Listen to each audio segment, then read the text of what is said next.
Ernakulam Vyttila railway ട്രാക്കിന് സമീപം യുവതിയെ മരിച്ച നിലയിൽ കണ്ടെത്തിയ സംഭവത്തിൽ പ്രതി പിടിയിൽ.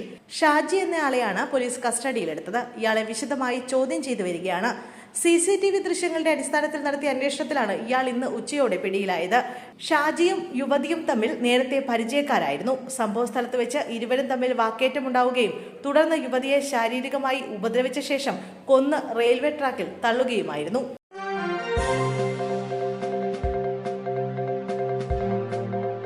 നയപ്രഖ്യാപന പ്രസംഗത്തിൽ ഗവർണറെ തള്ളി നിയമസഭ. താൻ പ്രസംഗിച്ചത് അംഗീകരിക്കണമെന്ന് ഗവർണർ രാജേന്ദ്ര അർലേക്കറുടെ ആവശ്യവും കീഴ്വഴക്കവും ചട്ടവും ചൂണ്ടിക്കാണിച്ചുകൊണ്ടാണ് നിയമസഭ തള്ളിയിരിക്കുന്നത്. മന്ത്രിസഭ അംഗീകരിച്ച തന്റെ പ്രസംഗത്തിനാണ് സാധ്യതയെന്ന് മുഖ്യമന്ത്രി പിണറായി വിജയൻ പറഞ്ഞു. ബജറ്റ് സമ്മേളനത്തിന് മുന്നോടിയായി നടത്തിയ നയപ്രഖ്യാപന പ്രസംഗത്തിലെ ചില ഭാഗങ്ങൾ ഗവർണർ വായിക്കാതെ വിട്ടത് വിവാദമായിരുന്നു. ഇതേ തുടർന്ന് ഗവർണർ വായിക്കാത്ത ഭാഗങ്ങൾ പിന്നീട് മുഖ്യമന്ത്രി സഭയിൽ വായിക്കുകയും ഗവർണറുടെ നടപടിയെ വിമർശിക്കുകയും ചെയ്തിരുന്നു. വസ്തുതാവിരുദ്ധമായ കാര്യങ്ങളാണ് താൻ വായിക്കാതെ വിട്ടതെന്നായിരുന്നു സംഭവത്തിൽ ഗവർണർ നൽകിയ വിശദീകരണം.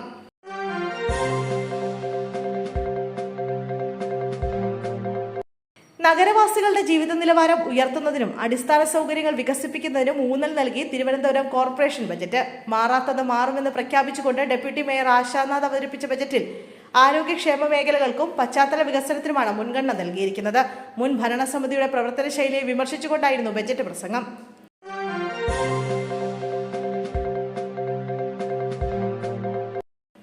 രാഷ്ട്രീയ കേരളം ഉറ്റുനോക്കുന്ന ഒരു അപൂർവ അഭിമുഖം വരും ദിവസങ്ങളിൽ പുറത്തുവരും. മുഖ്യമന്ത്രി പിണറായി വിജയന്റെ വിശേഷങ്ങളുമായി സൂപ്പർ താരം മോഹൻലാലാണ് മുഖ്യമന്ത്രി പിണറായിയെ അഭിമുഖം നടത്തുന്നത്. ഇപ്പോൾ ഇരുവരും ഒന്നിച്ചുള്ള ചിത്രങ്ങൾ സോഷ്യൽ മീഡിയയിൽ വൈറലായി മാറിക്കഴിഞ്ഞു. മുഖ്യമന്ത്രിയുടെ പ്രത്യേക താല്പര്യപ്രകാരമാണ് മോഹൻലാൽ ഈ പരിപാടിയുടെ ഭാഗമായതെന്നാണ് വിവരം. പ്രശസ്ത സംവിധായകൻ TK രാജീവ് കുമാർ ഉൾപ്പെടെയുള്ള സാങ്കേതിക വിദഗ്ധരാണ് പരിപാടിയുടെ പിന്നിൽ പ്രവർത്തിക്കുന്നത്. മുഖ്യമന്ത്രിയുടെ ഔദ്യോഗിക വസതിയായ ക്ലിഫ് ഹൗസിൽ കഴിഞ്ഞ ദിവസങ്ങളിലായി ചിത്രീകരണം പൂർത്തിയാക്കിയതായാണ് റിപ്പോർട്ടുകൾ.